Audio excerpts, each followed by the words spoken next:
আলহামদুলিল্লাহ, যাবতীয় প্রশংসা, যাবতীয় গুণগান, সমস্ত তারিফ, সিফাত এবং সানা আল্লাহ তাআলার দরবারে পেশ করছি।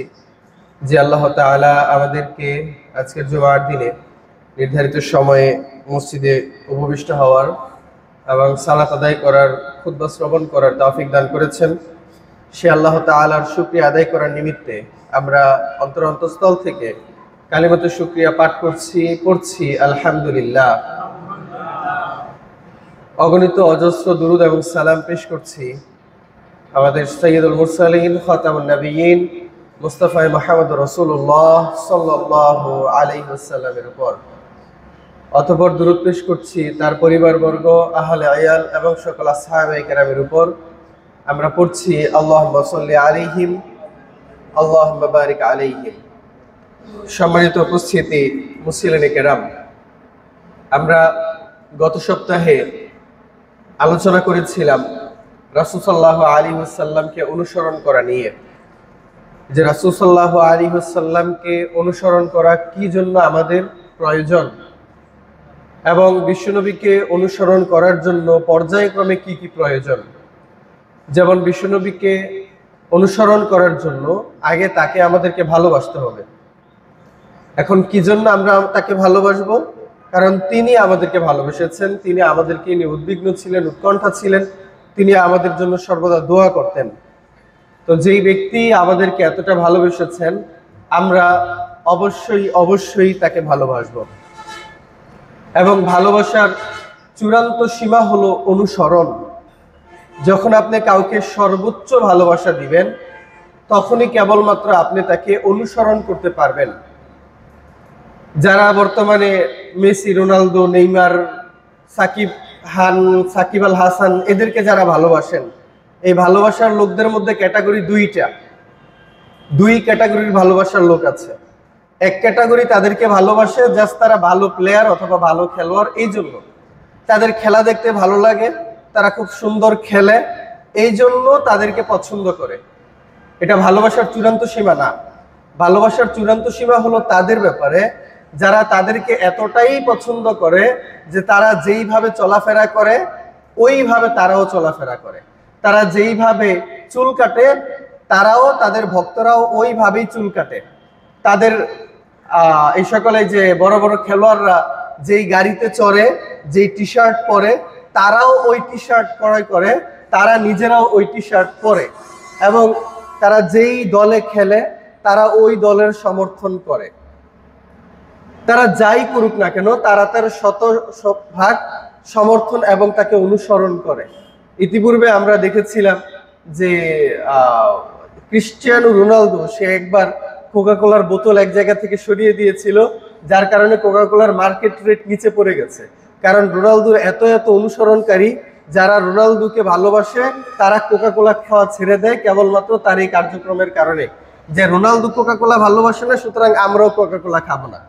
তো ভালোবাসার পর্যায়গুলো আমরা দেখতে পাই। এটা হলো ভালোবাসার পর্যায়, যে আপনি একজনকে কেবলমাত্র ভালোবাসেন, জাস্ট তার কিছু কার্যাবলী আপনার কাছে ভালো লাগে, এই জন্য আপনি তাকে পছন্দ করেন। এটা হলো স্বাভাবিক ভালোবাসা। কিন্তু যখন আপনি তাকে এতটাই ভালোবাসেন যে সে যা যা করে, যেইভাবে ভাবে আপনি ওইভাবেই ভাবেন, সে যা করে আপনি তাই করেন, সে যেই স্টাইল গ্রহণ করে আপনিও ঠিক ওই স্টাইলই গ্রহণ করেন, তখন বোঝা যাবে যে আপনি তাকে চূড়ান্ত পর্যায়ের ভালোবাসাটা দিচ্ছেন। আর বিশ্বনবী সাল্লাল্লাহু আলাইহি ওয়াসাল্লামের কথা যখন আসে, তখন এইটাই একমাত্র উদ্দেশ্য যে রাসূল সাল্লাল্লাহু আলাইহি ওয়াসাল্লামকে কেবলমাত্র ভালোবাসার মধ্যে সীমাবদ্ধ থাকা যাবে না, বরং এই ভালোবাসাকে অনুসরণে পরিবর্তন করতে হবে এবং এই ভালোবাসাকে অনুসরণের রূপ দিতে হবে। আমি বিশ্বনবীকে ভালোবাসি অথচ আমি তার মতো চলতে চাই না, তাহলে হয়তোবা আমি এখনো তাকে ভালোবাসি, কিন্তু সত্যিকার অর্থে আমি তাকে ভালোবাসি নাই। আমি বিশ্বনবীকে ভালোবাসি অথচ তার সাক্ষাৎ গ্রহণের ইচ্ছা আমার ভিতরে তৈরি হয় না, তাহলে হয়তো আমি তাকে ভালোবাসি, কিন্তু সত্যিকার অর্থে তাকে আমি ভালোবাসি নাই।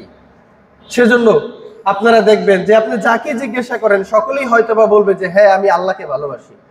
এই মুহূর্তে যদি আমি প্রশ্ন করি যে কে কে আল্লাহকে ভালোবাসেন, হাত তোলেন, হয়তোবা আপনাদের সকলের হাতই উঠবে যে আমরা সকলেই আল্লাহকে ভালোবাসি। তো রাস্তায় যত মানুষ চলছে সকলেই বলবে আমি আল্লাহকে ভালোবাসি। এইখানে আপনারা যারা বসে আছেন তারাও বলবেন যে আমি আল্লাহকে ভালোবাসি, কিন্তু ভালোবাসার পার্থক্য রয়েছে। যারা আল্লাহকে ভালোবাসেন তারা আল্লাহর বাণী শোনার জন্য নির্দিষ্ট সময়ের ভিতরে মসজিদে উপস্থিত হয়েছেন, কিন্তু এখনো যারা মসজিদে উপস্থিত হয়নি, এখনো যারা মসজিদে আসেনি, তারাও কিন্তু দাবি করে যে হ্যাঁ আমিও আল্লাহকে ভালোবাসি। অথচ সে আল্লাহকে ভালোবাসে সত্য, কিন্তু আল্লাহর বাণী শোনার জন্য নির্দিষ্ট সময় মসজিদে আসেনি। সে হয়তোবা দাবি করে আল্লাহকে ভালোবাসে, অথচ সে তার দোকানপাট এখনো ছেড়ে আসতে পারেনি। হয়তোবা সে দাবি করে সে আল্লাহকে ভালোবাসে, অথচ এখনো সে তার পরিবারের ভিতরেই আছে, ঘর থেকে বের হতে পারেনি। হয়তোবা সে দাবি করে যে সে আল্লাহকে ভালোবাসে, অথচ সে এখনো মোবাইল টেপাটেপি করছে, এখনো রাস্তায় খেলাধুলা করছে। খেলাধুলা তার কাছে ইম্পর্টেন্ট, মোবাইল, তার মানিব্যাগ, তার টাকা পয়সা, তার ব্যবসা বাণিজ্য, অর্থ সম্পদ, কম্পিউটার তার কাছে প্রিয়, যদিও সে এখনো দাবি করে যে সে আল্লাহকে ভালোবাসে। সুতরাং কেবলমাত্র মৌখিক দাবির মধ্যে আল্লাহ এবং তার রাসূলের ভালোবাসাকে সীমাবদ্ধ করা যাবে না, বরং যদি আমি সত্যিকার অর্থেই আল্লাহকে ভালোবাসি, তাহলে আল্লাহকে ভালোবাসার প্রমাণ আমাকে দেখাতে হবে, বিশ্বনবীকে ভালোবাসার প্রমাণ আমাকে দেখাতে হবে যে এই যে আমি বিশ্বনবীকে ভালোবাসি, এই জন্য আমি তার ব্যাপারে এইটা করতে প্রস্তুত। আমরা এই জন্য বলে থাকি যে আপনার ভালোবাসা নির্ভর করে আপনার স্যাক্রিফাইসের উপরে, আপনি কতটা ত্যাগ করতে রাজি ওইটার উপরে নির্ভর করে যে আপনি সত্যিকার অর্থে তাকে কতটা ভালোবাসেন। ধরুন এই মুহূর্তে আপনার এক বন্ধু ফোন করলো, আপনি ধরেন এই মুহূর্তে খাওয়া দাওয়া করছেন, অথবা ওয়ার্ল্ড কাপের একটা খেলা চলছে, আপনি খেলাধুলা পছন্দ করেন, আপনি টিভিতে খেলা দেখছেন, আপনি খাচ্ছেন।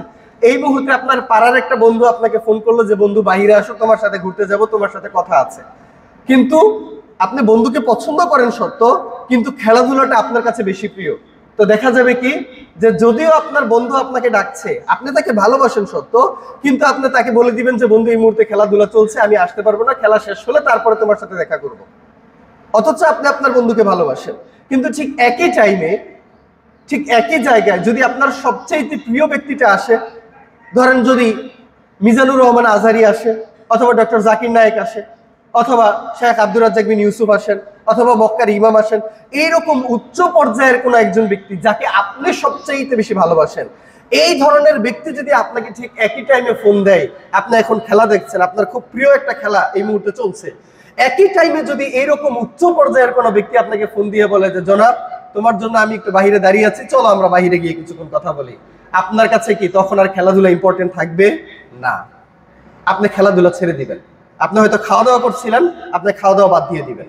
আপনি হয়তো খুব গুরুত্বপূর্ণ একটা খেলাধুলা দেখছেন, আপনার খুব প্রিয়, এত গুরুত্বপূর্ণ হওয়ার পরেও আপনি সেটাকে ছেড়ে দিবেন, কারণ যেই ব্যক্তি আপনাকে ডাকছে এই ব্যক্তিকে আপনি এতটাই পছন্দ করেন যে খেলাধুলা ওইটার কাছে একদম কিছুই না। তো আপনি দাবি করছেন যে আপনি আল্লাহকে ভালোবাসেন, আপনি দাবি করছেন যে আপনি বিশ্বনবীকে সবচেয়ে বেশি ভালোবাসেন, অথচ আল্লাহ এবং বিশ্বনবীর বাণী এখানে শোনানো হবে, কিন্তু আপনি আপনার খেলাধুলা ছেড়ে আসতে পারেন নাই, আপনি আপনার পরিবার ছেড়ে আসতে পারেন নাই। প্রত্যেক 5 ওয়াক্ত নামাজের জন্য আপনাকে আহ্বান করা হয়, কিন্তু আজকে ফজরের সময় আপনি ঘুম ছেড়ে সালাতে মসজিদে আসতে পারেন নাই। এখন আপনি দাবি করছেন যে আপনাকে ভালোবাসেন, আল্লাহই ভালো জানেন যে আপনি আসলে কতটা ভালোবাসেন। সম্মানিত উপস্থিতি মুসলিম কেরাম, সেজন্য আমি যে আল্লাহ এবং তার রাসূলকে সত্যিকার অর্থেই ভালোবাসি সেটা নির্ভর করে আমার স্যাক্রিফাইসের উপরে, যে আমি বিশ্বনবীকে আমার ভালোবাসা কতটুকু দিতে পেরেছি। সোজা একটা বিষয় বলি, একদম সহজে আপনি আপনার ভালোবাসার পরিমাণ বুঝতে পারবেন। আমরা গত সপ্তাহে বিশ্বনবী সাল্লাল্লাহু আলাইহি ওয়াসাল্লাম আমাকে কতটা ভালোবাসতেন, আপনাকে কতটা ভালোবাসতেন, সেটা নিয়ে আমরা লম্বা আলোচনা করেছি। আপনারা সেখানে জানতে পেরেছেন যে রাসূল সাল্লাল্লাহু আলাইহি ওয়াসাল্লাম আমাদেরকে কতটা ভালোবাসেছেন। তো তার বিপরীতে, তার প্রত্যুত্তরে আমাদেরকেও ভালোবাসতে হবে এবং আমরা বিশ্বনবী সাল্লাল্লাহু আলাইহি ওয়াসাল্লামকে ভালোবাসতে চাই। কিন্তু আমরা এই পুরো সপ্তাহে বিশ্বনবী সাল্লাল্লাহু আলাইহি ওয়াসাল্লামের উপর কতবার দুরূদ পাঠ করেছি নিজ ইচ্ছা থেকে? কতবার রাসূল সাল্লাল্লাহু আলাইহি ওয়াসাল্লামের উপর দুরূদ পাঠ করেছি? পুরো একটা সপ্তাহ চলে গেছে। প্রশ্ন আপনার কাছে যে এই পুরো এক সপ্তাহের ভিতরে আপনি নিজে রাসূল সাল্লাল্লাহু আলাইহি ওয়াসাল্লামের কথা স্মরণ করে তার জন্য আলাদাভাবে নিজের জায়গা থেকে ইচ্ছাকৃতভাবে আলাদাভাবে আপনি বিশ্বনবীর উপরে দুরূদ পাঠ করেছেন? কয়জন অথবা কতবার নিজ জায়গা থেকে ইচ্ছাকৃতভাবে বিশ্বনবীর উপর দুরূদ পাঠ করেছেন? অথচ এই হাদিসটা আমাদের কাছে কত প্রিয় এবং কত স্পষ্ট, যেখানে বিশ্বনবী সাল্লাল্লাহু আলাইহি ওয়াসাল্লাম বলছেন, যেমন সাল্লাল্লাহু আলাইহি সাল্লাতান সাল্লাল্লাহু আলাইহি বিআশরান, যে ব্যক্তি আমার উপরে একবার দুরূদ পাঠ করবে আল্লাহ সুবহানাহু ওয়া তাআলা তার উপরে 10টি রহমত নাযিল করবেন। যে ব্যক্তি আমার উপরে একবার দুরূদ পাঠ করবে আল্লাহ তাআলা তার 10টা গুনাহ মাফ করে দিবেন, তার 10টা মর্যাদা বৃদ্ধি করবেন। কত না মর্যাদার কথা বলা হয়েছে, আমরা তো সকলেই এগুলো জানি। কিন্তু এই পুরো সপ্তাহের ভিতরে কয়বার আমি বিশ্বনবী সাল্লাল্লাহু আলাইহি ওয়াসাল্লামের উপর দুরূদ পাঠ করেছি? রহমত আমাদের কারি বা না প্রয়োজন, কারি বা রহমতের প্রয়োজন নাই, কারি বা গুনাহ থেকে নিজেকে মুক্ত করার প্রয়োজন নাই, কারি বা সাওয়াবের প্রয়োজন নাই। সকলেই আজকে অশান্তির ভিতরে আছে। দেশের মানুষ, বিশ্বের মানুষ সকলেরই আজকে অশান্তি। ঘরে অশান্তি, বাইরে অশান্তি, বাজারে অশান্তি, আত্মীয় স্বজনের কাছে অশান্তি, পাড়া প্রতিবেশীর কাছে অশান্তি, সব জায়গায় অশান্তি। তো সেই জায়গায় আমরা রহমত খুঁজি, অথচ এত ছোট্ট ভাবে যে রহমতের একটা প্রক্রিয়া আপনাকে বলে দেওয়া হলো, সেই প্রক্রিয়াটা আপনি আজ পর্যন্ত গ্রহণ করেন নাই। বিশ্বনবী বলেছেন যে আপনি যদি মনের ভিতরে অশান্তি ফিল করেন তাহলে আপনি রাসূল সাল্লাল্লাহু আলাইহি ওয়াসাল্লামের উপর দুরূদ পাঠ করেন। যদি মনে হয়ে যায় যে আপনার পাপ বেশি হয়ে যাচ্ছে তখন আপনি বিশ্বনবীর উপরে দুরূদ পাঠ করেন। যদি মনে হয়ে যায় যে আপনার জন্য সাওয়াবের কিছু প্রয়োজন আছে তাহলে বিশ্বনবী সাল্লাল্লাহু আলাইহি ওয়াসাল্লামের উপর দুরূদ পাঠ করেন। অথচ এত সময় পার হয়ে গেল কিন্তু আমরা কয়বার নিজ ইচ্ছা থেকে বিশ্বনবীর উপর দুরূদ পাঠ করেছি? দুঃখজনক যে রাসূল সাল্লাল্লাহু আলাইহি ওয়াসাল্লাম আমাকে ভালোবেসেছেন কিন্তু বিশ্বনবীকে আমি কতটা ভালোবাসা দিতে পেরেছি। আজকে আমরা মূলত যেই বিষয়ের উপরে ফোকাস করতে চাই সেটি হলো যে রাসূল সাল্লাল্লাহু আলাইহি ওয়াসাল্লাম আমাকে ভালোবেসেছেন, আমিও বিশ্বনবী সাল্লাল্লাহু আলাইহি ওয়াসাল্লামকে ভালোবাসি অথবা ভালোবাসছি। কিয়ামতের দিনে রাসূল সাল্লাল্লাহু আলাইহি ওয়াসাল্লাম আমার জন্য সুপারিশ করবেন। রাসূল সাল্লাল্লাহু আলাইহি ওয়াসাল্লামের সুপারিশের জন্য আমার বিশ্বনবীকে প্রয়োজন। রাসূল সাল্লাল্লাহু আলাইহি ওয়াসাল্লাম হাউজে কাউসারের দায়িত্ব গ্রহণ করেছেন। আল্লাহ সুবহানাহু ওয়া তাআলা তাকে কাউসার দান করেছেন। আর আপনারা কাউসার, হাউজে কাউসারের ব্যাপারে জানেন যে এই কাউসারে যারা একবার যাবে এবং এখান থেকে যেই ব্যক্তি একবার পানি গ্রহণ করবে সেই ব্যক্তিকে আল্লাহ তাআলা যেই মর্যাদা দিবেন সেটি বিশ্বনবীর ভাষায় যদি বলি তিনি বলছেন যে মাইয়াশরাউ মিনহা আহাদ মাইয়াশরাউ মিনহা আহাদান লা ইয়াযমাউ মিন বা'দা আবাদা। বিশ্বনবী সাল্লাল্লাহু আলাইহি ওয়াসাল্লাম বলছেন যে কিয়ামতের দিনে ওই কঠিন সময়ে যে ব্যক্তি এই হাউজে কাউসার থেকে একবার পানি গ্রহণ করবে কোনোদিনই ওই ব্যক্তি আর তৃষ্ণার্ত হবে না। এটা হলো বিশ্বনবী সাল্লাল্লাহু আলাইহি ওয়াসাল্লামকে দেওয়া তার উম্মতের জন্য একক মর্যাদা। আমরা যে বিশ্বনবী সাল্লাল্লাহু আলাইহি ওয়াসাল্লামের উম্মত, আমরা যে শেষ নবীর উম্মত, এই উম্মতের কিছু মর্যাদা রয়েছে। ঠিক যেমনই ভাবে আমরা একটা গত সপ্তাহে বর্ণনা করেছিলাম সেটি হলো আমাদের জন্য শাফায়াতের ব্যবস্থা। অন্য কোনো জাতি, অন্য কোনো নবীর উম্মত যে সুবিধা পাচ্ছে না সেই সুবিধাটা আমরা পাচ্ছি। রাসূল সাল্লাল্লাহু আলাইহি ওয়াসাল্লাম আমাদের জন্য কিয়ামতের দিনে সুপারিশ করবেন। এবং আরেকটা বড় মর্যাদার বিষয় হলো যে রাসূল সাল্লাল্লাহু আলাইহি ওয়াসাল্লাম কিয়ামতের দিনে আমাদের জন্য হাউজে কাউসারের ব্যবস্থা করেছেন। চিন্তা করেন সেই দিনের কথা, সেই দিনটার কথা একবার চিন্তা করেন, যেই দিন সূর্য আপনার খুবই নিকটবর্তী জায়গায় থাকবে। অনেক মানুষের সূর্যের তাপে তার মস্তকগুলো গলে তার মাথা থেকে বেয়ে বেয়ে তার সমগ্র শরীরে পড়তে থাকবে। যে কিয়ামতের দিনে ওই সময়টাতে মানুষ এই সূর্যের তাপ সহ্য করতে না পেরে তার সমগ্র শরীর থেকে এত পরিমাণে ঘাম ছুটবে যে সে তার নিজের ঘামের উপরে হাঁপুডুক হবে। মানুষ এতটাই ঘর্মাক্ত হয়ে যাবে যে কারো বুক পর্যন্ত, কারো নাক পর্যন্ত তার ঘাম চলে যাবে। তাহলে এই কঠিন সূর্যের তাপের টাইমে আমার পানির কি পরিমাণ প্রয়োজন হতে পারে, আমার তৃষ্ণা কোন পর্যায়ে যেতে পারে। এই তৃষ্ণার্ত অবস্থায়, এই কঠিন সময়ের ভিতরে, এই চিন্তামগ্ন থাকা অবস্থায় বিশ্বনবীকে আল্লাহ সুবহানাহু ওয়া তাআলা যেই মর্যাদা দিয়েছেন সেটা হলো হাউজে কাউসার। এটা হলো একমাত্র কেবলমাত্র বিশ্বনবীর উম্মতের জন্য উন্মুক্ত। রাসূল সাল্লাল্লাহু আলাইহি ওয়াসাল্লামের উম্মতকে আল্লাহ সুবহানাহু ওয়া তাআলা সুযোগ করে দিবেন বিশ্বনবী সাল্লাল্লাহু আলাইহি ওয়াসাল্লাম আমাকে আপনাকে নিজ হাতে হাউজে কাউসারের পানি পান করিয়ে দিবেন। রাসূল সাল্লাল্লাহু আলাইহি ওয়াসাল্লামের কাছে এবার সাহাবীদের প্রশ্ন যে আল্লাহ রাসূল আপনি আমাদেরকে চিনবেন কিভাবে? আসলেই তো টেনশনের বিষয়। এত এত জাতি, এত এত উম্মত, আদম আলাইহিস সালাতু ওয়াস সালাম থেকে নিয়ে এখন পর্যন্ত কি পরিমাণ মানুষ দুনিয়াতে এসেছে, আসছে এবং কিয়ামত পর্যন্ত আসবে। এত এত মানুষ, এত এত জাতি, এর মধ্যে এখনো বাংলাদেশে সারা বিশ্বে বর্তমানে 8 বিলিয়ন মানুষ আছে, 800 কোটির উপরে মানুষ আছে। তার মধ্যে কত না মানুষ কাফের, মাত্র 2 বিলিয়ন মানুষ মুসলমান সারা বিশ্বে, তাহলে 6 বিলিয়নই কাফের। তো এত এত মানুষের মধ্যে বিশ্বনবী আমাকে আপনাকে তার একান্ত উম্মত হিসেবে চিনবেন কি করে? প্রশ্ন না? চিনবেন কিভাবে বিশ্বনবী? সাহাবীরা একই প্রশ্ন করেছেন যে আল্লাহ রাসূল, এত এত মানুষের মধ্যে আপনি যে আমাদেরকে হাউজে কাউসারের পানি দিবেন, চিনবেন কি করে? রাসূল সাল্লাল্লাহু আলাইহি ওয়াসাল্লাম বলছেন যে চিনার কিছু উপায় আছে। তিন ভাবে বিশ্বনবী আপনাকে চিনে ফেলবেন। তিনটা পদ্ধতিতে রাসূল সাল্লাল্লাহু আলাইহি ওয়াসাল্লাম will recognize you as a উম্মত।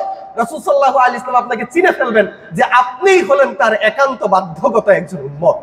কিভাবে? তার মধ্যে একটা বিশ্বনবী সরাসরি বলছেন যে গুররান মুহাজ্জিলিন মিন আসারিল ওযু। রাসূল সাল্লাল্লাহু আলাইহি ওয়াসাল্লাম বলছেন যে কিয়ামতের দিনে আমি যেইভাবে চিনবো তার একটা পদ্ধতি হলো, আমার জাতি, আমার উম্মত ইবাদতের জন্য, সালাতের জন্য যে ওযু করতো না, ওযুর করার জন্য যেই জায়গাগুলো তারা ধৌত করতো, কিয়ামতের দিনে ওই ধৌত জায়গা থেকে আলো বের হবে। সেই আলো দেখে আমি আমার উম্মতকে চিনে ফেলবো। সেই আলো দেখে রাসূল সাল্লাল্লাহু আলাইহি ওয়াসাল্লাম আমাকে আপনাকে চিনে ফেলবেন যে এইটাই হলো আমার উম্মত। সাহাবীরা এই হাদিস শোনার পরে তারা সাধারণত যেই পরিমাণ তারা ওযু করতেন, যেই পরিমাণ ধৌত করতেন, ওই জায়গা তারা বাড়িয়ে দিয়েছেন। সাধারণত সুন্নত কতটুকু যে আপনি আপনার হাত ধৌত করবেন কি পর্যন্ত? কনুই পর্যন্ত। আপনি আপনার পা ধৌত করবেন টাকনু পর্যন্ত। কিন্তু এই হাদিস শোনার পরে সাহাবীরা শুরু করেছেন কি যে তারা তাদের বাহু পর্যন্ত হাত ধৌত করতেন। তারা তাদের দুঃখিত, রাসূল সাল্লাল্লাহু আলাইহি ওয়াসাল্লামের এই হাদিস শোনার পরে সাহাবীরা তাদের টাকনুর উপরেও একদম হাঁটু পর্যন্ত তারা তাদের পা ধৌত করতেন। মানে যত বেশি বর্ধিত করা যায়।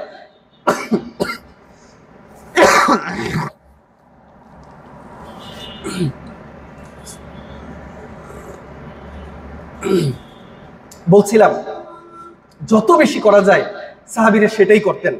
তাহলে এইটা হলো একটা পদ্ধতি যে আমি রাসূল সাল্লাল্লাহু আলাইহি ওয়াসাল্লামের সেই কিয়ামতের ময়দানে, সেই কঠিন সময়ে যদি আমি নিজেকে পরিচিত করাতে চাই, তাহলে আমার উচিত হবে যে আমি যেন বেশি বেশি করে ওযু করি, যতটুকু সম্ভব ওযু করি। এখন ওযু করার পরবর্তী কাজ কি? সালাত আদায় করা। যদি আপনি সালাতই আদায় না করেন তাহলে ওযু করার কোনো মানে নাই। তাহলে এইটা হলো একটা পদ্ধতি যে রাসূল সাল্লাল্লাহু আলাইহি ওয়াসাল্লাম আপনাকে চিহ্নিত করে ফেলবেন, আপনাকে চিনে ফেলবেন আপনার ওযুর মাধ্যমে।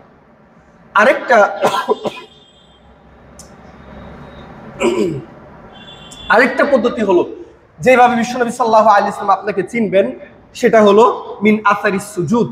সীমাহুম ফি উজুহিহিম মিন আসারিস সুজুদ। আল্লাহ সুবহানাহু ওয়া তাআলা কোরআন কারিমে বলছেন, সেই কথা বিশ্বনবী সাল্লাল্লাহু আলাইহি ওয়াসাল্লাম বলেছেন যে সকল মানুষগুলো আল্লাহ সুবহানাহু ওয়া তাআলাকে বেশি বেশি সিজদা করত, এই সিজদা করার কারণে একটা সময় বার্ধক্যের পর্যায়ে যারা ছোটকাল থেকে ইবাদত করেন, দেখা যায় যে বার্ধক্যের টাইমে অথবা শেষ পর্যায়ে তাদের কপালের উপরে দাগ পড়ে যায় সিজদার কারণে। কিছু কিছু ওলামায়ে কেরাম এই সীমা অর্থাৎ চিহ্ন বলতে তাদের কপালের দাগকে বুঝিয়েছেন। তো যদি আপনি লম্বা সময় ছোটকাল থেকে ইবাদত করে যান, একটা সময় গিয়ে দেখা যাবে যে আপনার কপালের উপরে দাগ পড়ে যাবে। আল্লাহ রাসূল সাল্লাল্লাহু আলাইহি ওয়াসাল্লাম বলছেন যে কিয়ামতের দিন ওই দাগ থেকেও আলো বের হবে এবং সেজন্য ওই দাগ দেখে বিশ্বনবী তার উম্মতকে চিহ্নিত করে ফেলবেন। এর পাশাপাশি রাসূল সাল্লাল্লাহু আলাইহি ওয়াসাল্লাম আরো বলছেন যে আরো বিভিন্ন কারণে তার এই জাতির বিভিন্ন জায়গা থেকে, অঙ্গ প্রত্যঙ্গ থেকে আলো বের হবে, যে আলো দিয়ে রাসূল সাল্লাল্লাহু আলাইহি ওয়াসাল্লাম আমাদেরকে চিহ্নিত করবেন। এবং এই আলো কেবলমাত্র রাসূল সাল্লাল্লাহু আলাইহি ওয়াসাল্লামের হাউজে কাউসারের পানি পান করার জন্য জরুরি না।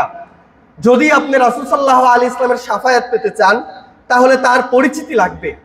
যদি রাসূল সাল্লাল্লাহু আলাইহি ওয়াসাল্লামের হাউজে কাউসারের পানি আপনি নিতে চান তাহলে তার পরিচিতি লাগবে।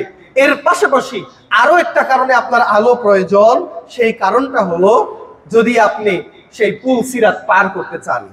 যদি আপনি পুল সিরাত পার করতে চান, যে পুল সিরাত এত কঠিন হবে যে পুল সিরাতের আশেপাশে কোনো আলো থাকবে না, আপনি সিরাত দেখতেও পারবেন না, এই সময়টাতে আপনার ব্যক্তিগত আলো আপনাকে কাজে দিবে। এখন সেই আলো আল্লাহ সুবহানাহু ওয়া তাআলা আপনাকে প্রদান করবেন এবং সেই আলো নির্ভর করবে আপনার ইবাদত অনুযায়ী। রাসূল সাল্লাল্লাহু আলাইহি ওয়াসাল্লাম বলছেন যে কিছু কিছু ব্যক্তির এত পরিমাণে আলো থাকবে যে তার আলো হবে পাহাড় সম পরিমাণ। কিছু কিছু ব্যক্তির আমল অনুযায়ী এত পরিমাণ আলো থাকবে যে তার আলো হবে হয়তোবা ছোট্ট একটা গাছ পরিমাণ। কিছু কিছু ব্যক্তির আলো এমন থাকবে যে তার আলোর পরিমাণ হবে 1 আঙ্গুল পরিমাণ। তো ব্যক্তির ইবাদত অনুযায়ী, কাজকর্ম অনুযায়ী আল্লাহ সুবহানাহু ওয়া তাআলা এক একজন ব্যক্তিকে আলো প্রদান করবেন এবং সেই আলো দিয়ে আপনি পুল সিরাত পার হবেন এবং সেই আলো দিয়ে আপনি রাসূল সাল্লাল্লাহু আলাইহি ওয়াসাল্লামের কাছ থেকে হাউজে কাউসারের পানি পান করতে পারবেন। এবং রাসূল সাল্লাল্লাহু আলাইহি ওয়াসাল্লামের শাফায়াত পাওয়ার জন্য আরেকটা কার্যকরী কাজ রয়েছে। যদি আমি বিশ্বনবী সাল্লাল্লাহু আলাইহি ওয়াসাল্লামের শাফায়াত পেতে চাই তাহলে একটা ছোট্ট ইবাদতের মাধ্যমে, ছোট্ট কাজের মাধ্যমে, খুবই সাধারণ, খুবই নগণ্য, খুবই ছোট, কিন্তু আপনি বিশাল একটা মর্যাদা পাবেন। এই ছোট্ট একটা কাজ করলে আপনি বিশ্বনবীর শাফাত পাবেন। আপনারা কি বলতে পারবেন সেই কাজটা কি?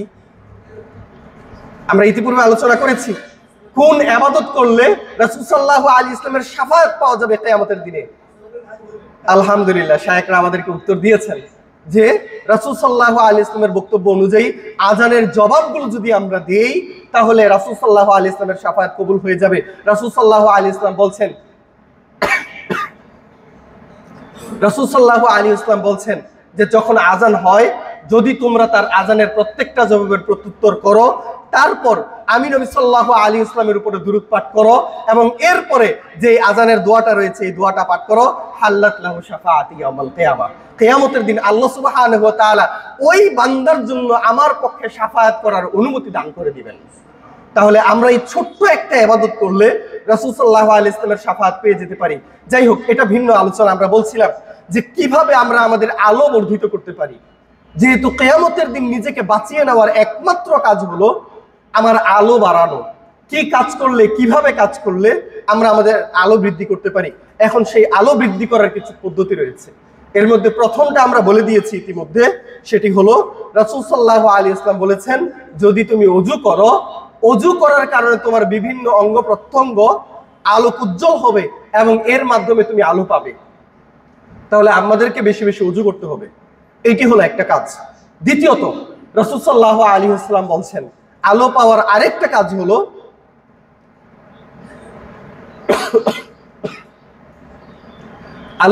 আরেকটা কাজ হলো যদি আমরা অন্ধকারে মসজিদে এসে সালাত আদায় করি। রাসূল সাল্লাল্লাহু আলাইহি ওয়াসাল্লাম বলছেন, বাশিরিল মাশাঈনা ইলাল মসজিদ ফি যুলাম। বিশ্বনবী সাল্লাল্লাহু আলাইহি ওয়াসাল্লাম বলছেন যে তুমি তাদেরকে নূরের, কিয়ামতের দিনের আলোর সুসংবাদ দিয়ে দাও। বাশিরিল মাশাঈনা বিন নূরি ফি যুলাম, যারা অন্ধকারের মধ্যে মসজিদে এসেছে, অন্ধকারে মসজিদে হেঁটে, পায়ে হেঁটে তারপরে মসজিদে এসে সালাত আদায় করেছে, তুমি তাদেরকে আলোর সুসংবাদ দিয়ে দাও। এখন এখন কোন কোন টাইমে আমরা যখন মসজিদে আসি তখন অন্ধকার থাকে? কোন কোন টাইমে? এশা এবং ফজর। তার মানে বিশ্বনবী সাল্লাল্লাহু আলাইহি ওয়াসাল্লাম স্পষ্ট আকারে জানিয়ে দিচ্ছেন যে যদি আপনি এশার সালাত এবং ফজরের সালাত এই দুইটা সময় যদি মসজিদে আপনি হেঁটে মসজিদে এসে জামাতের সাথে সালাত আদায় করেন, তাহলে নিঃসন্দেহে আল্লাহ সুবহানাহু ওয়া তাআলা কিয়ামতের দিনে আপনার এই কাজের কারণে আলো প্রদান করবেন। এটা হলো একটা পদ্ধতি।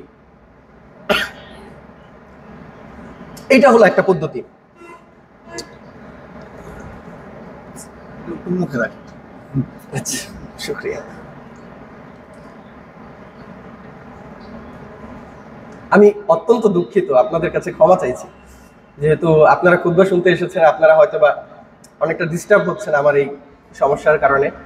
তো আমি আপনাদের কাছে ক্ষমা চাইছি এবং আপনাদের কাছে দোয়া চাইছি যে আল্লাহ সুবহানাহু ওয়া তাআলা যেন সুস্থতা দান করেন খুব দ্রুত। আল্লাহুম্মা আমিন। সম্মানিত উপস্থিতি, মুসলিম কেরাম, বলছিলাম যে আমাদের নূর পাওয়ার, আলো পাওয়ার কিছু বিষয় রয়েছে, কিছু কিছু পদ্ধতিতে আমরা আলো পেতে পারি। এর মধ্যে দ্বিতীয় যেটি বলেছি সেটি হলো যে আমরা মসজিদে নির্দিষ্ট সময়ের ভিতরে অন্তত পক্ষে, বিশেষ করে যেটাকে আমরা গুরুত্ব প্রদান করব সেটি হলো ফজর এবং এশা। যদি এই দুইটা সময়ে আমরা মসজিদে জামাতের সাথে এসে সালাত আদায় করতে পারি তাহলে আমাদের জন্য আলো পাওয়া সম্ভব। এবং এর পাশাপাশি আরো যে কয়েকটা পদ্ধতিতে আমরা আলো পেতে পারি, এর মধ্যে কিছু কিছু জিনিস আপনাদের অলরেডি জানা হয়ে গেছে এবং আমরা জানি, জাস্ট আমাদের জন্য আমল করাটা বাকি, কেবলমাত্র আমল করা বাকি। এর মধ্যে আরেকটি হলো রাসূল সাল্লাল্লাহু আলাইহি ওয়াসাল্লামের হাদিস সম্পর্কে আমরা জানি যে রাসূল সাল্লাল্লাহু আলাইহি ওয়াসাল্লামকে কিছু গরিব সাহাবী এসে আহ্বান জানালেন যে আল্লাহ রাসূল, ধনী সাহাবীদের তুলনায় আমরা আমলের বিবেচনায় পিছিয়ে যাচ্ছি। যেখানে আমরা ইবাদত করি তারাও ইবাদত করে, আমরা সালাত আদায় করি তারাও সালাত আদায় করে, আমরা তাহাজ্জুদ করি তারাও তাহাজ্জুদ করে, আমরা সিয়াম পালন করি তারাও সিয়াম পালন করে। এই জায়গায় আমরা তাদের সমান, কিন্তু তারা আরো দুইটা কাজ অতিরিক্ত করতে পারে যে দুইটা আমরা করতে পারি না। সে তার একটা হলো দান, সাদাকা, যাকাত এবং হজ। এই দুইটা তো আমরা করতে পারি না, তো তারাও আমাদের সমান করে, সেজন্য আমরা তাদের সমান করতে পারি। কিন্তু তারা যে অতিরিক্ত দুইটা ইবাদত করছে, আমরা তো সেই কারণে সেটা করতে না পেরে আমরা পিছিয়ে যাচ্ছি। আল্লাহু আকবার। চিন্তা করেন সাহাবীদের টেনশনটা কোন জায়গায়, কোন জায়গা নিয়ে টেনশন। আমাদের টেনশন হয় যে আয় হায়, এই লোকটা তো আমার চাইতে বেশি ধনী হয়ে যাচ্ছে, এই লোকটার তো 2 তলা বিল্ডিং হয়ে গেছে, আমি তো এখন 1 তলাও তুলতে পারি নাই, এই লোকের ছেলে তো সরকারি চাকরি পেয়ে গেছে, আমার ছেলে তো এখনো 5ও পাস করে নাই, কি করা যেতে পারে, কি করা যেতে পারে। আমাদের টেনশনের জায়গাটা কোথায় আর সাহাবীদের টেনশনের জায়গাটা কোথায়? তারা টেনশন করছেন যে আল্লাহ, তা ধনী লোকেরা আমাদের চাইতে উচ্চে চলে যাচ্ছে ইবাদত বন্দিগির দিক থেকে, এখন আমরা কি করতে পারি? রাসূল সাল্লাল্লাহু আলাইহি ওয়াসাল্লামের কাছে এই দাবি নিয়ে আসার পরে বিশ্বনবী বলছেন যে ঠিক আছে, আমি তোমাদেরকে একটা গোপন ইবাদতের কথা বলে দেই। এই গোপন ইবাদত যদি তোমরা করো, তাহলে তারা যত ইবাদতই করুক না কেন, তারা যত যাকাতই দেখ না কেন, তারা যতবার হজ উমরা করুক না কেন, তারা তোমাদেরকে ইবাদতের দিক থেকে পিছনে ফেলতে পারবে না। তোমরা এই ছোট্ট কিছু ইবাদত যদি রেগুলার করে যাও, তাহলে তোমরা তাদেরকে এগুলো না করেও তোমরা তাদেরকে পিছনে ফেলে দিতে পারবা ইবাদতের বিবেচনায়। সেই ইবাদতটা কি? রাসূল সাল্লাল্লাহু আলাইহি ওয়াসাল্লাম বলছেন যে প্রত্যেক ফরজ নামাজের পরে 33 বার করে সুবহানাল্লাহ, আলহামদুলিল্লাহ এবং আল্লাহু আকবার পাঠ করো, এবং 100 পূরণের জন্য দোয়াটা পাঠ করো। এইটুকু যদি তোমরা করো, তাহলে তোমাদের আমলনামা যাই থাকুক না কেন, তোমাদের পাপের পরিমাণ যাই থাকুক না কেন, এমনকি সেটা যদি সমুদ্রের ফেনা পরিমাণও হয়ে যায়, তোমাদের পাপের পরিমাণ যদি সমুদ্রের ফেনাকেও ছাড়িয়ে যায়, তারপর আল্লাহ সুবহানাহু ওয়া তাআলা কেবলমাত্র এই একটা ইবাদতের বিনিময়ে তোমাদের সমস্ত গুনাহগুলোকে ক্ষমা করে দিবেন। তাহলে এটা কত মর্যাদার ইবাদত।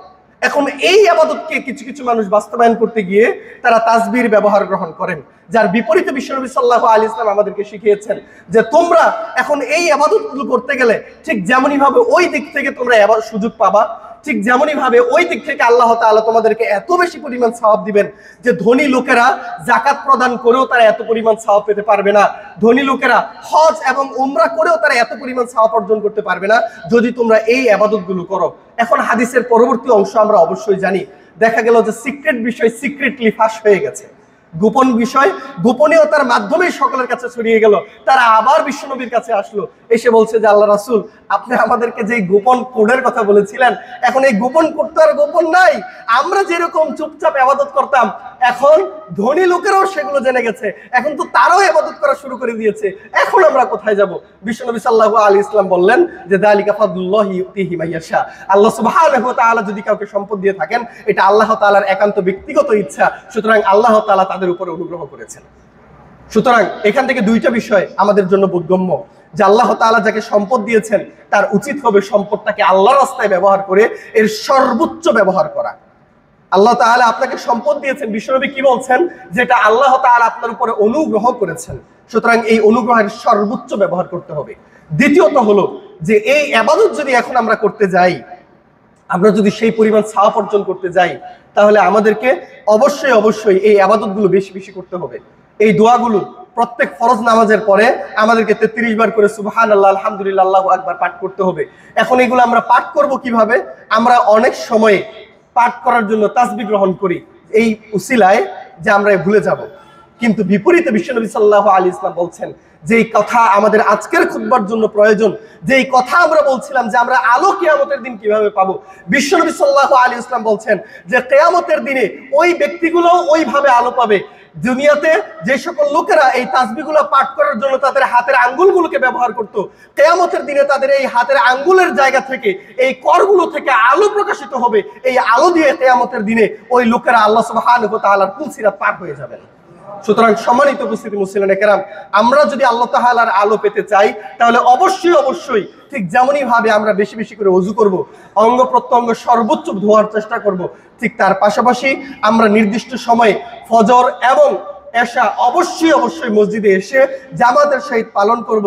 এবং এর পাশাপাশি প্রত্যেক ফরজ নামাজের পরে আমি আমার নিজের হাতের আঙ্গুল ব্যবহার করে তারপরে আমি এই দোয়াগুলো এবং এই জিকিরগুলো পাঠ করব। এই যে কেবলমাত্র যদি এই আঙ্গুল ব্যবহার করে আমি এই দোয়াটুকু পাঠ করি, তাহলে আমার কত দিক থেকে ফজিলত। একে তো আল্লাহ সুবহানাহু ওয়া তাআলা আমার জীবনের সকল গুনাহ ক্ষমা করে দিবেন, দ্বিতীয়ত আল্লাহ সুবহানাহু ওয়া তাআলা এত পরিমাণ নেকি আমাকে দিবেন, এত পরিমাণ সওয়াব দিবেন যে একজন ব্যক্তি যাকাত, হজ, উমরা করেও এই পরিমাণ সওয়াব অর্জন করতে পারবে না। তার পাশাপাশি কেবলমাত্র এই কাজটা করার কারণে আল্লাহ তাআলা আমাকে কিয়ামতের দিন নূর প্রদান করবেন। তাহলে সকল দিক থেকে আমার মর্যাদা এবং সওয়াবের জায়গা রয়েছে। এখন এইটুকু দোয়া আমার পাঠ করতে কতক্ষণ লাগবে? 2 মিনিট, হাইস্ট 3 মিনিট। কিন্তু এই 3 মিনিট সময় আমরা দিতে পারি না, 3 মিনিট সময় আমাদের কাছে হয় না। আমি আপনাদেরকে আজকেও আবার এই কথা বলবো না যে আপনারা মসজিদে বসবেন এবং এখান থেকে দোয়া পাঠ করবেন। আপনাদের কাছে আরো একটা সুযোগ রয়েছে। আপনারা যখন মসজিদ থেকে বের হয়ে যান, বের হয়ে আপনি যখন আপনার দোকানে যান, এই বের হওয়া থেকে দোকানে যাওয়ার মধ্যে 2-3 মিনিট সময় লাগে। আপনি ওই সময়টাতেও তো এই দোয়াগুলো পাঠ করতে পারেন, ওই সময়টাতেও তো এই জিকিরটুকু আপনি পড়লে আল্লাহ সুবহানাহু ওয়া তাআলার কাছ থেকে এই মর্যাদাটুকু অর্জন করতে পারেন। কিন্তু আমরা এতটাই অলস যে আমরা এইটুকুর প্রতি গুরুত্ব আরোপ করি না। আর মসজিদে জামাত পড়ার পরে 2 রাকাত সুন্নত পালন করা তো সুবহানাল্লাহ, এটা তো বিশাল চাপের কাজ, মারাত্মক চাপের কাজ। 2 রাকাত সুন্নত পালন করতে 5 মিনিট চলে যাবে আমার জীবন থেকে। এই 5 মিনিটের গুরুত্ব আমি কোথায় পাই? তো আমাদের 2 রাকাত সুন্নত পালন করার সুযোগ হয় না। আমরা কিভাবে এই জিকির আজকার পাঠ করবো, এটা আমাদের জন্য অনেক চাপ হয়ে দাঁড়ায়। সম্মানিত উপস্থিতি মুসলিম কেরাম, আমরা বলছিলাম যে যদি আমরা আল্লাহ তাআলার কাছ থেকে নূর পেতে চাই, তাহলে এই রকম কিছু পদ্ধতির মাধ্যমে আমি আল্লাহ তাআলার কাছ থেকে নূর গ্রহণ করতে পারি। সর্বশেষ যেটা বলে আমরা আমাদের খুতবা শেষ করে দিব, সেটি হলো খুবই আশ্চর্যজনক কথা এবং সকল খুতবার কেন্দ্রবিন্দু এটাই। বিশ্বনবী সাল্লাল্লাহু আলাইহি ওয়াসাল্লাম বলছেন, রাসূল সাল্লাল্লাহু আলাইহি ওয়াসাল্লাম বলছেন, ইন্না মিন ইবাদিল্লাহি লা উনাসান ইয়াকবিতুহুমুল আম্বিয়া ওয়াশ শুহাদা। রাসূল সাল্লাল্লাহু আলাইহি ওয়াসাল্লাম বলছেন যে কিয়ামতের দিনে সমগ্র মানুষের মাঝে আমি উম্মত, আপনি উম্মত, কিন্তু এই সকল উম্মতের মাঝে কিছু মানুষ পাওয়া যাবে এমন যাদেরকে দেখে নবীরা এবং শহীদরা তাদেরকে দেখে ঈর্ষা করতে থাকবেন। মানে এক প্রকার হিংসা, ঈর্ষা হয়তো বা অনেকে বুঝবেন না, সেজন্য এক প্রকার হিংসার কথা আমরা বলতে পারি যে তারা নবী না, আমরা জীবনে কত কষ্ট করেছি,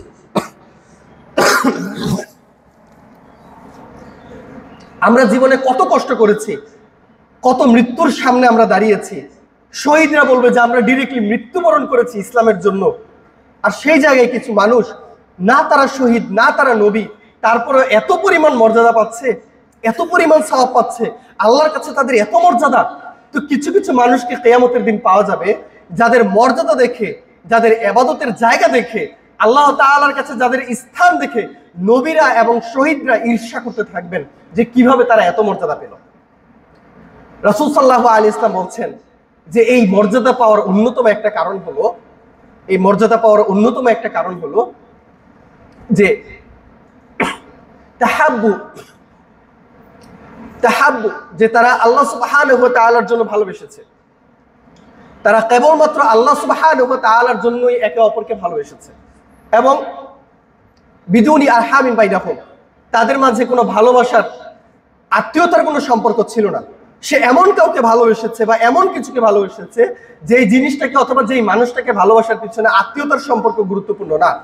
ওয়ালা আমওয়ালিন ইয়াতাআতাউনা বাইনাহুম, এমনকি সম্পদের সম্পর্কও না, টাকা পয়সার সম্পর্কও না। সাধারণত আমাদের ভালোবাসা এবং সম্পর্ক কোন জায়গায় গিয়ে দাঁড়ায়? আমরা যখন কাউকে পছন্দ করি, আমরা যখন কাউকে ভালোবাসি, তখন তাকে ভালোবাসার 2টা কারণ, এই 2 কারণের বাইরে আর কোনো কারণ নেই। আমরা যদি কাউকে ভালোবাসি, নাম্বার 1 কারণ হলো যে সে আমার আত্মীয়, তার সাথে আমার রক্তের সম্পর্ক রয়েছে, অথবা তার সাথে আমার কোনো রকমের আত্মীয়তার সম্পর্ক রয়েছে। আমি আমার স্বামী অথবা স্ত্রীকে ভালোবাসি, আমি আমার সন্তানকে ভালোবাসি, আমি আমার মা ভাইকে ভালোবাসি, আমার প্রতিবেশীকে, আমার আত্মীয় স্বজনকে ভালোবাসি। তাদেরকে ভালোবাসার কারণ হলো আমার ব্লাড রিলেশন, আমার রক্তের সম্পর্ক। আর কিছু মানুষকে ভালোবাসি এই জন্য যে তারা কোনো না কোনো সময় আমার উপকার করেছে, আমার বন্ধু বান্ধব যারা আমার বিপদে আমাকে সাহায্য করেছে, অথবা এমন কোনো বিজনেসম্যান যিনি আমাকে আমার কঠিন সময় আমাকে হেল্প করেছিলেন, অথবা কোনো রাজনৈতিক ব্যক্তি অথবা টাকা পয়সার মালিক যিনি আমার বিপদের সময়ে আমার পাশে দাঁড়িয়েছেন, আমাকে অর্থ সহায়তা দিয়েছেন। তাহলে মানুষের ভালোবাসার ক্ষেত্র হলো 2টা, একটা হলো রক্তের সম্পর্ক, আর একটা হলো দুনিয়াবি অথবা অর্থনৈতিক সম্পর্ক। বিশ্বনবী সাল্লাল্লাহু আলাইহি ওয়াসাল্লাম বলছেন যে যেই মানুষগুলোকে কিয়ামতের দিন দেখে সাহাবীরা এবং নবীরা, শহীদরা ঈর্ষা করবেন, ওই সকল মানুষের একটা গুণাবলী হলো যে তারা যাদেরকে ভালোবাসবে, তারা যে জিনিসগুলোকে ভালোবাসবে, তাদেরকে ভালোবাসার পিছনে আত্মীয়তার সম্পর্ক জরুরি নয়, তাদেরকে ভালোবাসার পিছনে দুনিয়াবি অর্থনৈতিক সম্পর্ক জরুরি নয়। যেমন আপনি দেখবেন হয়তোবা একজন ব্যক্তি মসজিদকে খুবই ভালোবাসে, অথচ মসজিদের সাথে তার রক্তের কোনো সম্পর্ক আছে নাই। সে মসজিদকে ভালোবাসে, মসজিদ সাথে কি তার অর্থনৈতিক কোনো সম্পর্ক আছে? মসজিদ কি তাকে টাকা দেয়? বরং সে মসজিদে টাকা দেয়। তাহলে আমরা কোরআনকে ভালোবাসি, কিন্তু কোরআন কি আমাদেরকে টাকা পয়সা দেয়? কোরআনের সাথে কি আমার রক্তের কোনো সম্পর্ক আছে? না। তাহলে কিছু মানুষকে পাওয়া যাবে যারা আল্লাহ সুবহানাহু ওয়া তাআলার কিছু কিছু জিনিস অথবা একক মানুষকে এতটাই ভালোবাসে যে অন্যদের তুলনায় বেশি, এবং সেই ভালোবাসার পিছনে না রক্তের সম্পর্ক আছে, না কোনো অর্থনৈতিক সম্পর্ক আছে। তারা তাদেরকে ভালোবেসেছে কেবলমাত্র একমাত্র আল্লাহ সুবহানাহু ওয়া তাআলার জন্য, কেবলমাত্র বিশ্বনবী সাল্লাল্লাহু আলাইহি ওয়াসাল্লামের জন্য।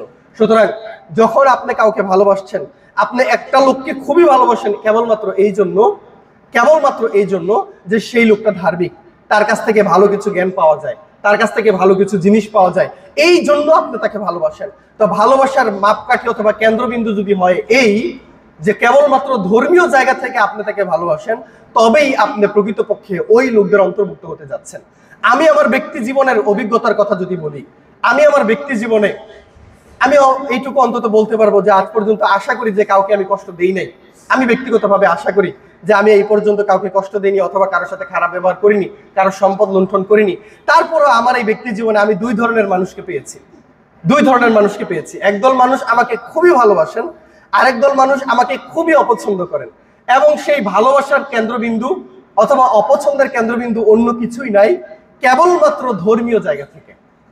তারা আমাকে এজন্য ভালোবাসেন যে আমি ধর্মীয় জায়গা থেকে মানুষকে উপদেশ দেই, ধর্মীয় কাজের সাথে সম্পৃক্ত আছি। এবং যারা আমাকে অপছন্দ করেন কেবলমাত্র এই জন্য অপছন্দ করেন যে হয়তোবা আমার কোনো বক্তব্য তার বিরুদ্ধে চলে গেছে, হয়তোবা আমি এমন কিছু আলোচনা করেছি যেটা তার এগেনস্টে চলে গেছে, হয়তোবা আমি সুদের ব্যাপারে কথা বলেছি, তিনি সুদের সাথে সম্পৃক্ত, এখন তিনি আমাকে অপছন্দ করেন। হয়তোবা আমি বোনের সম্পত্তি দিয়ে দেওয়ার জন্য আলোচনা করেছি, এখন তিনিও তার বোনের সম্পত্তি দেন নাই, এজন্য তিনিও আমাকে অপছন্দ করেন। আমি দাড়ি নিয়ে আলোচনা করেছি, টাকনুর নিচে কাপড় পরা নিয়ে আলোচনা করেছি, হয়তোবা ওই পাপের সাথে তিনি সম্পৃক্ত, এই জন্য তিনি আমাকে অপছন্দ করেন। কিন্তু আমি আরেক দলকে পেয়েছি যারা খুবই পছন্দ করেন কেবলমাত্র ধর্মীয় জায়গা থেকে, অথচ জীবনে কোনোদিন আমি তার কোনো উপকার করি নাই। এবং আমি বিশ্বাস করি যদি আমি কামরুল হাসান আমার এই জায়গা থেকে ছুটে যাই, যদি আমি কোরআন সুন্নাহর আলোচনা থেকে ছুটে অহেতুক কোনো বিষয় নিয়ে আলোচনা করি অথবা মানুষকে পথভ্রষ্টতার দিকে আহ্বান করি, তাহলে ওই মানুষগুলো অবশ্যই আমাকে তৎক্ষণাৎ প্রত্যাখ্যান করবেন। কারণ কোনো ব্যক্তিকে ভালোবাসার কেন্দ্রবিন্দু সম্পর্কের দিক থেকে হয় না, দুনিয়াবি কোনো সম্পর্কের দিক থেকে হয় না, সম্পর্ক হবে কেবলমাত্র আল্লাহ এবং তার রাসূল সাল্লাল্লাহু আলাইহি ওয়াসাল্লামের উপরে। তো সম্মানিত উপস্থিতি মুসলিমিন কেরাম, আমার ভালোবাসার জায়গা হতে হবে যে কেবলমাত্র আমি ওই ব্যক্তিকে ভালোবাসি না, বরং ওই ব্যক্তির কর্মকাণ্ডকে ভালোবাসি। ওই ব্যক্তি ইসলামের পথে মানুষকে আহ্বান করে, এই জন্য আমি তাকে ভালোবাসি। ওই ব্যক্তি ধর্মীয় কাজ করে, এই জন্য আমি তাকে ভালোবাসি। তো আপনি আপনার বন্ধু বান্ধবদের মধ্যে এই পরিবর্তনটা নিয়ে আসুন। আপনি আপনার এমন কিছু বন্ধু বান্ধব গ্রহণ করুন যারা প্রতিনিয়ত 5 ওয়াক্ত সালাত আদায় করে। আপনি এমন কিছু বন্ধু গ্রহণ করুন যারা মাদকতার বিরুদ্ধে একে অপরকে আহ্বান জানায়। এমন কিছু বন্ধু বান্ধব গ্রহণ করুন যাদের কাছে ধর্মীয় জ্ঞান আছে অথবা বিভিন্ন বিষয়ে তারা আপনাকে সৎ পরামর্শ দিতে সক্ষম। আপনি তাদেরকে আপনার বন্ধু স্বরূপ গ্রহণ করুন। আশা করা যায় যে আপনি কিয়ামতের দিন তাদের দলভুক্ত হবেন। সর্বশেষ পয়েন্ট, এই হাদিসের সর্বশেষ অংশ, রাসূল সাল্লাল্লাহু আলাইহি ওয়াসাল্লাম বলছেন যে তাদেরকে ওই ব্যক্তিরা চিনবেন কিভাবে চিনবেন, কিভাবে জানবেন যে তারা আল্লাহ তাআলার এতটা নিকটবর্তী? নবী কেরাম কিভাবে বুঝবেন যে আল্লাহ তাদেরকে ভালোবাসেন? শহীদরা কিভাবে জানবেন যে আল্লাহ তাআলা তাদেরকে ভালোবাসেন? অথবা তারা যে আল্লাহকে এত ভালোবাসতো তার বিনিময় স্বরূপ আল্লাহ তাআলা কিয়ামতের দিন তাদেরকে কি দিবেন? তার উত্তর পরবর্তী অংশে বিশ্বনবী সাল্লাল্লাহু আলাইহি ওয়াসাল্লাম বলছেন যে ইন্না উজুহাহুম লানূর। আল্লাহ তাআলা তাদের এই দুনিয়াবি কাজের কারণে তাদের সমগ্র চেহারাটাকে আলোতে পরিণত করে দিবেন। শুধু তাই নয়, ওয়া ইন্নাহুম আলা নূর, বরং আলো দিয়ে তাদের সমগ্র দেহকে এবং তাদের পরিপার্শ্বকে আবিষ্ট করে দিবেন। তাহলে তাদের সমগ্র দেহ, তাদের চেহারা, সকল জায়গা থেকে আলো বের হবে, যে আলো দিয়ে আল্লাহ সুবহানাহু ওয়া তাআলা তাদেরকে পরিবেষ্টন করবেন, এই আলো দিয়ে বিশ্বনবী কিয়ামতের দিন আপনাকে চিনতে পারবেন, সেই আলো দিয়ে অন্যান্য নবীরাও আপনাকে চিনতে পারবেন, সেই আলো দিয়ে শহীদরাও চিনতে পারবেন, সেই আলো দিয়ে আপনি পুলসিরাত পার হবেন, সেই আলো দিয়ে বিশ্বনবীর শাফায়াত গ্রহণ করবেন, সেই আলো দিয়ে রাসূল সাল্লাল্লাহু আলাইহি ওয়াসাল্লামের কাছ থেকে আপনি হাউজে কাউসারের পানি গ্রহণ করবেন। তাহলে এই আলো আপনার জন্য কতটা জরুরি। সেজন্য আমরা বলছিলাম যে সেই আলো যদি আমি পেতে চাই তাহলে আমাকে অবশ্যই অবশ্যই যতটা সম্ভব রাসূল সাল্লাল্লাহু আলাইহি ওয়াসাল্লামের উপরে আমার দুরূদ পাঠ করতে হবে। রাসূল সাল্লাল্লাহু আলাইহি ওয়াসাল্লামের উপরে আমার দুরূদ পাঠ করার পরে নামাজের আজানের পরে সেই দোয়াগুলো পাঠ করতে হবে, আজানের প্রত্যুত্তর করতে হবে, আমাকে নির্দিষ্ট সময়ে মসজিদে আসতে হবে, সালাত আদায় করতে হবে, ওযু করতে হবে এবং আমার সম্পর্ক তৈরি করতে হবে কেবলমাত্র ওই জায়গা থেকে যেই জায়গায় আল্লাহ এবং তার রাসূলের ভালোবাসা বিদ্যমান। যদি আমি সেগুলো অর্জন করতে পারি তবেই কেবলমাত্র আমি রাসূল সাল্লাল্লাহু আলাইহি ওয়াসাল্লামের এই সকল গুণাবলী এবং এই মর্যাদা অর্জন করতে পারছি। সম্মানিত উপস্থিতি মুসলিম নেকেরাম, সেজন্য সর্বশেষ যেই পয়েন্টটা আমি আপনাদেরকে বলেছি যে ভালোবাসার কেন্দ্রবিন্দু এবং মধ্যম একমাত্র যেটা হবে সেটা হলো আল্লাহ এবং তার রাসূলকে ভালোবাসা। এখন সেটা আপনি কখন অর্জন করতে পারবেন? যখন আপনি সকল কিছুর উপরে আল্লাহ এবং তার রাসূলকে ভালোবাসে আখিরাতকে প্রাধান্য দিতে পারবেন। কথাটা অনেক গুরুত্বপূর্ণ এবং অনেক গভীর। জানি না আমি আপনাদেরকে কিভাবে বুঝাতে পারবো, জানি না আমি কিভাবে বললে, কি কথা বললে যারা ঘুমিয়ে আছেন তাদের ঘুম ছুটে যাবে, যারা অমনোযোগী ছিলেন তাদের মনোযোগ আবার ফিরে আসবে। আমি জানি না আমি কিভাবে এই কথা উপস্থাপন করলে এই কথার গুরুত্ব আপনারা বুঝতে পারবেন। আর এই কথার বিষয় একমাত্র হলো এই যে আপনি আল্লাহ এবং তার রাসূলকে যদি গুরুত্ব দিতে চান তাহলে দুনিয়াবি লোভ লালসাকে ছেড়ে আখিরাতমুখী আপনাকে হতে হবে। দুনিয়াবি লাভ এবং ভালোবাসা এবং লোভ কোন জায়গাকে কেন্দ্র করে হয়? দুইটা জায়গা মূলত আমাদের লোভের কেন্দ্রবিন্দু। একটা হলো আমাদের আত্মীয়তার সম্পর্ক, আমাদের রক্তের সম্পর্ক, এবং আরেকটা হলো দুনিয়াবি সম্পদ, অর্থ, টাকা পয়সা অথবা ক্ষমতা। এই দুনিয়াবি সম্পদ হলো একটি এবং আরেকটি হলো আমাদের আত্মীয়তার সম্পর্ক। অসংখ্য মানুষ পাপের সাথে জড়িয়ে যান কেবল এই জন্য যে তিনি যদি ওইটা না করেন তাহলে তার পরিবার কষ্টের মধ্যে পড়ে যাবে। অসংখ্য মানুষ ইবাদতের সাথে নিজেকে সম্পৃক্ত করতে চান না এই জন্য যে তার অর্থনৈতিক ঘাটতি চলে আসবে। তাহলে যতক্ষণ পর্যন্ত না আমি আমার সবচাইতে ভালোবাসার জিনিসটা আল্লাহ তাআলার রাস্তায় বিনিয়োগ করতে না পারছি ততক্ষণ পর্যন্ত আমি প্রকৃতপক্ষে একজন ইমানদার হতে পারছি না, ততক্ষণ পর্যন্ত আমি আল্লাহ সুবহানাহু ওয়া তাআলার সবচাইতে নিকটবর্তী বান্দা হতে পারছি না। সেজন্য একটা আয়াত বললেই মনে হয় যথেষ্ট হয়ে যাবে, যেখানে আল্লাহ সুবহানাহু ওয়া তাআলা বলছেন লান তানালুল বিররা হাত্তা তুনফিকু মিম্মা তুহিব্বুন। যতক্ষণ পর্যন্ত তোমরা তোমাদের সবচেয়ে প্রিয় জিনিসটা আল্লাহ তাআলার রাস্তায় স্যাক্রিফাইস করতে না পারছো ততক্ষণ পর্যন্ত তোমরা বীর অর্থাৎ নেক অর্থাৎ জান্নাত অর্জন করতে পারছো না। তাহলে তোমার এইবার নির্ধারণ করতে হবে যে তোমার কাছে সবচেয়ে প্রিয় জায়গা কোনটা, সবচাইতে প্রিয় জায়গা কোনটা। যদি তোমার সবচাইতে প্রিয় জায়গা হয় তোমার সন্তান সন্ততি, তাহলে মনে রাখতে হবে যে তোমার সন্তান সন্ততিকে যতক্ষণ পর্যন্ত তুমি আল্লাহ এবং তার রাসূলের উপরে জায়গা না দিয়ে বরং আল্লাহ এবং তার রাসূলকে সর্বোচ্চ জায়গায় রাখতে পারছো ততক্ষণ পর্যন্ত তুমি ঈমানদার হচ্ছ না। তোমার ভালোবাসার জায়গা যদি হয় অর্থ সম্পদ, টাকা পয়সা, তুমি যদি বর্তমান সময়ে সবচাইতে বেশি পছন্দ তোমার টাকা পয়সাকে করো, অর্থ সম্পদকে করো, তাহলেও আল্লাহ এবং তার রাসূলকে ভালোবাসার জন্য তোমার টাকা পয়সাকে ছেড়ে দিতে হবে। এবং আমরা যদি বর্তমান সময়ের দিকে তাকাই তাহলে অবশ্যই বলবো যে বর্তমান সময়ে মানুষের সবচাইতে প্রিয় জিনিস টাকা পয়সাই, এছাড়া অন্য কিছু না। মানুষ টাকা পয়সার জন্য তার পরিবার ছেড়ে দেয়, টাকা পয়সার জন্য আত্মীয়তার সম্পর্ক ভঙ্গ করে, টাকা পয়সার জন্য বন্ধুত্বের সম্পর্ক ভঙ্গ করে দেয়, টাকা পয়সার জন্য বাবা তার ছেলেকে ছেড়ে দেয়, টাকা পয়সার জন্য ছেলে তার বাবা এবং তার মাকে ছেড়ে দেয়, বৃদ্ধাশ্রমে নিয়ে রেখে আসে। তাহলে বোঝা যাচ্ছে যে আমার সকল জায়গার থেকে সবচাইতে লোভনীয় জায়গা হলো আমার অর্থ সম্পদ, টাকা পয়সা। তাহলে the point I want to single out there, যে মূল বিষয়টাকে আমি এখানে সবচাইতে বেশি ইম্পর্টেন্স দিতে চাই সেটি হলো যে আপনি যেহেতু আপনার টাকা পয়সাকে সবচাইতে বেশি ভালোবাসেন তাহলে সবার আগে যে কাজটা আপনাকে করতে হবে সেটা হলো আল্লাহর রাস্তায় আপনার অর্থ সম্পদকে বিনিয়োগ করার মানসিকতা অর্জন করতে হবে। এই মানসিকতা আপনাকে অর্জন করতে হবে। যদি আপনি এই মানসিকতা অর্জন করতে না পারেন তাহলে সত্যিকার অর্থে আপনি এখনো পরিপূর্ণ ধার্মিক হতে পারেন নাই। তবে আমরা আলহামদুলিল্লাহ বর্তমান সময়ে বেশ কিছু পরিবর্তন দেখতে পাচ্ছি। আজকে মানুষের মাঝে দান করার যে একটা প্রবণতা, এটা আমরা অন্য সময়ের তুলনায় বর্তমানে বেশি সংখ্যক দেখতে পাচ্ছি। ইতিপূর্বে আমরা একবার টাকা উত্তোলন করেছিলাম, সর্বশেষ যে বন্যার সমস্যা হয়েছিল সেই বন্যার জন্য আমরা আমাদের মসজিদ থেকে টাকা উত্তোলন করেছিলাম, এবং সেখানে আমি একটা আউটস্ট্যান্ডিং সিনারি দেখতে পেয়েছি।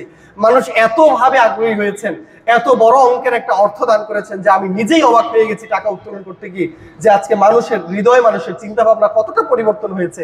মানুষ আজকে তাদের অর্থ সম্পদের তুলনায় আল্লাহ এবং তার রাসূলকে, মানুষের পাশে দাঁড়ানোর বিষয়টাকে সবচেয়ে বেশি গুরুত্ব আরোপ করছে। একটা ছোট্ট গল্প না বললেই নয়। আমি একটা ছেলের ব্যাপারে সংবাদ জানলাম যে এই ছেলেটা এতিম, এই ছেলের লেখাপড়ার জন্য বিভিন্ন রকমের বিষয় প্রয়োজন, ভরণ পোষণের প্রয়োজন। তা আমি চাইলাম তার জন্য কিছু অর্থ কালেক্ট করতে এবং তাকে বিশ্ববিদ্যালয়ে লেখাপড়া করার জন্য একটা কোচিং সেন্টারে ভর্তি করে দেওয়ার ব্যাপারে। তো বিশ্ববিদ্যালয়ে কোচিং সেন্টারের ব্যবস্থা হয়ে গেল। এখন তার জন্য 20,000 টাকার ফান্ডের চিন্তা করলাম এবং কয়েকজনের কাছে জানানোর সাথে সাথে একজন তার একক জায়গা থেকে সেই ফান্ডের ব্যবস্থা করে দিয়েছেন, এবং সেটা ছিলেন শিবিরের সভাপতি, ঢাকা বিশ্ববিদ্যালয়ের শিবিরের সভাপতি। তিনি সাথে সাথে আমাকে জানালেন যে তিনি সেই ছেলের পুরো 20,000 টাকার দায়িত্ব তিনি নিয়ে নিয়েছেন। তো তিনি আগের দিন আমাকে বলেছেন, তার পরের দিন তিনি টাকা নিয়ে হাজির, একদম আমার সাথে ওই ছেলেকে নিয়ে তার হাতে টাকা তুলে দিলেন। আমি অবাক হলাম যে ইতিপূর্বে আমরা এত বড় অ্যামাউন্ট এর আগে শুনেছি যে মানুষ হয়তোবা দিবে দিবে করে, এরকম অনেক হয়েছে যে মানুষ দেওয়ার কথা বলেছে কিন্তু দেয়নি, কিন্তু আগের দিন বলার পরে সাথে সাথে সেই টাকা নিয়ে উনি নিজে হাজির। এই জিনিসটা আমার কাছে অবাক লেগেছে। তো পরিবর্তন আমাদের কাছে আসছে। এর আগে কিছুদিন আগের কথা যদি আমরা বলি, যে আপনাদের নজরুল ইসলাম আজাদ সাহেবের ছোট ভাই রাকিব হোসেন, তিনি আমাদের মসজিদে 20,000 টাকা দান করেছেন পূর্বের কোনো ঘোষণা ছাড়াই।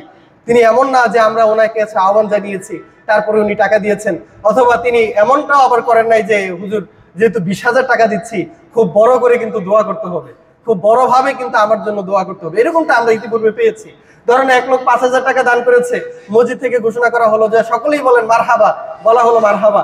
আরেকজন 10,000 টাকা দান করেছেন, বলা হলো যে সকলেই বলেন মারহাবা, লোকেরাও বললো মারহাবা।